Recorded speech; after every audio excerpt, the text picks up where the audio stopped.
Bom dia. É com prazer que eu vou voltar para falar do catecismo. É muito gratificante ler o catecismo. É oração, para mim é uma oração que eu faço, o catecismo. O coração em forma de ensinamento. A gente ora ensinando, né? Aqui eu aprendo e tento passar para os meus irmãos.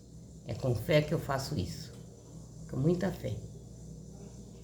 Que Deus abençoe a cada um que estiver ouvindo. Quem quiser ouvir de novo, pode ver 2, 3 vezes, não tem problema. Que Deus abençoe a todos. Eu parei no 1370. A oferenda de Cristo. Eu não mostrei. O Catecismo da Igreja Católica. Eu parei no 1370. A oferenda de Cristo une-se não somente aos membros que ainda estão na terra, mas também os que já estão na glória do céu. É em comunhão com a Santíssima Virgem Maria e fazendo memória dela. Assim como de todos os santos e santas, que a Igreja oferece o sacrifício eucarístico. Na Eucaristia, a Igreja com Maria está como se ao pé da cruz, unida à oferta e à intercessão de Cristo. O sacrifício eucarístico é também oferecido pelos fiéis defuntos que morrem em Cristo e não estão ainda plenamente purificados, para que possam entrar na luz e na paz de Cristo. Enterrai este corpo onde quer que seja.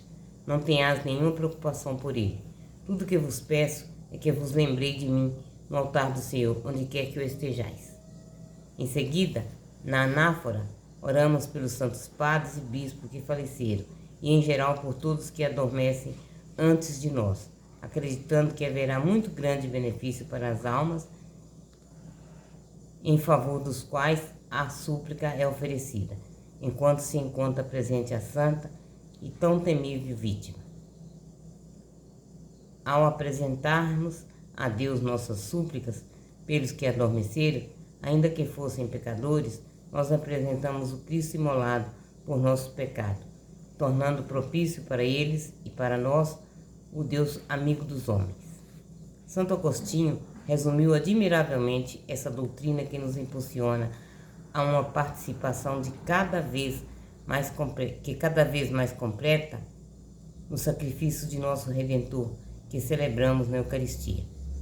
Esta cidade remida, toda inteira, isto é, a Assembleia e a Sociedade dos Santos, é oferecida a Deus como um sacrifício universal pelo sumo sacerdote, sob a forma de escravo. Chegou a ponto de oferecer oferecer-se por nós em sua paixão, para fazer de nós o corpo de uma cabeça tão grande. Este é o sacrifício dos cristãos, embora muitos somos em Cristo um só corpo. Este sacrifício a Igreja não cessa de reproduzir no sacramento do altar, bem conhecido pelos fiéis, onde se vê naquilo que se oferece a si mesma. A presença de Cristo pelo poder de sua palavra e do Espírito Santo. Jesus Cristo que morreu, mas ainda que ressuscitou e está à direita de Deus, intercedendo por nós. Está presente de múltiplas maneiras em sua igreja, em sua palavra, na oração da sua igreja, onde há 2 ou 3 estiverem reunidos em meu nome, nos pobres, nos doentes, nos presos, nos sacramentos dos quais ele é o autor, no sacrifício da missa e na pessoa do ministro, mas sobretudo está presente sobre as espécies eucarísticas. O modo de presença de Cristo sobre as espécies eucarísticas é único. Ele eleva a Eucaristia acima de todos os sacramentos e faz com que ela seja como que o coroamento da vida espiritual e o fim ao qual tendem os sacramentos. No Santíssimo Sacramento da Eucaristia estão contidos verdadeiramente, realmente e substancialmente o corpo e o sangue juntamente com a alma e a divindade de nosso Senhor Jesus Cristo e, por conseguinte, o Cristo todo. Essa presença chama-se real, não por exclusão, como se as outras não fossem reais, mas por automasia, porque é substancial e porque, por ela, Cristo, Deus e homem se torna inteiramente presente. É pela conversão do pão e do vinho que no corpo e no sangue de Cristo que este se torna presente em tal sacramento. Os padres da Igreja afirmaram com firmeza a fé da Igreja na eficácia da palavra de Cristo e da ação do Espírito Santo para operar essa conversão. São João Crisóstomo, por exemplo, declara: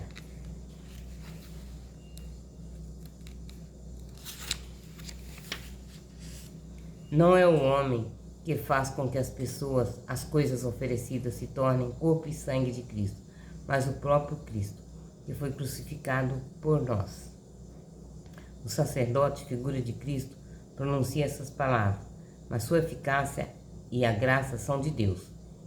Isto é o meu corpo, diz ele. Essas palavras transformam as coisas oferecidas. Santo Ambrósio afirma que acerca da conversão eucarística, devemos estar convictos de que não se trata de um elemento formado pela natureza, mas da substância produzida pela forma da consagração. A eficácia da consagração é maior do que a da natureza, porque, por efeito da consagração, a própria natureza é transformada. A palavra de Cristo, que pôde criar do nada e não existia, não podia transformar em diferentes substâncias aquilo que existe. Não é mais fácil dar às coisas nova natureza? Não é mais fácil dar às coisas as novas naturezas do que transformá-las? O Concílio de Trento resume a fé católica ao declarar: por ter Cristo, nosso Redentor, dito que aquilo que oferecia sob a espécie de pão era verdadeiramente seu corpo. Sempre se teve na Igreja essa convicção, que o Santo Concílio declara novamente: pela consagração do pão e do vinho, opera-se mudança de toda a substância do pão na substância do corpo de Cristo, nosso Senhor, e de toda a substância do vinho na substância do seu sangue. A esta mudança a Igreja Católica denominou com acerto e exatidão substanciação. A presente Eucaristia de Cristo começa no momento da consagração e perdura enquanto subsistirem as espécies eucarísticas.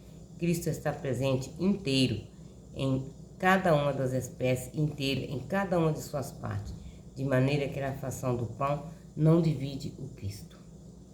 O culto da Eucaristia, na liturgia da missa, exprimimos nossa fé na presença real de Cristo sobre as espécies do pão e do vinho, entre outros gestos, dobrando os joelhos ou nos inclinando profundamente em sinal de adoração ao Senhor.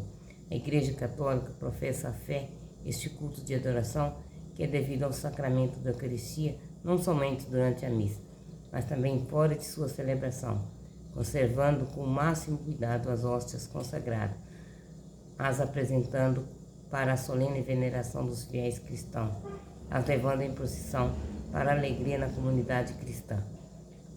A Santa Reserva Tabernáculo era inicialmente destinada a guardar dignamente a Eucaristia para que pudesse ser levada fora da missa aos doentes e aos ausentes. Pelo aprofundamento da fé na presença real de Cristo em sua Eucaristia, a Igreja tomou consciência do sentido da adoração silenciosa do Senhor, presente sobre as espécies eucarísticas. Por isso, o tabernáculo deve ser colocado em um local particularmente digno da Igreja. Deve ser construído de tal forma que sublime e manifeste a verdade da presença real de Cristo no Santo Sacramento. É oportuno que Cristo tenha querido ficar presente à sua Igreja dessa maneira singular, visto que estava para deixar os seus em forma visível. Cristo quis nos dar sua presença sacramental, porque ia oferecer na cruz para nos salvar. Queria que tivesse um memorial do amor com o qual nos amou até o fim, até o dom de sua vida. Com efeito, em sua presença eucarística, ele permanece misteriosamente em meio de nós, como aquele que nos amou e que se entregou por nós. Ele o faz sob os sinais que experimentam, que exprimem e comunicam este amor. A Igreja e o mundo precisam muito do culto eucarístico. Jesus nos espera neste sacramento do amor. Não regatemos ao tempo para ir encontrá-lo na adoração, na contemplação plena da fé e aberta a reparar as faltas graves e os delitos do mundo. Que a nossa adoração nunca cesse. É isso que eu peço, Senhor, que nunca deixe faltar a minha adoração a Ti, Pai Santo. Nem a dos meus irmãos, que às vezes, por algum motivo, deixam às vezes de estar presente na missa. Mas eu tenho certeza que o católico, ele pode até não estar presente na igreja, mas ele está em casa, fazendo suas orações, em comunhão com Cristo em casa. A única coisa que ele não está recebendo é a Eucaristia, porque se não vai na igreja, a gente só leva para os doentes em casa, só é levado aos enfermos. E a família do enfermo, que cuida do enfermo também, recebe a Eucaristia em casa. No mais, temos que caminhar até a igreja, porque é lá que mora, é lá que fica a Eucaristia. Amém? Amém a todos, tenham todos um excelente dia no Senhor.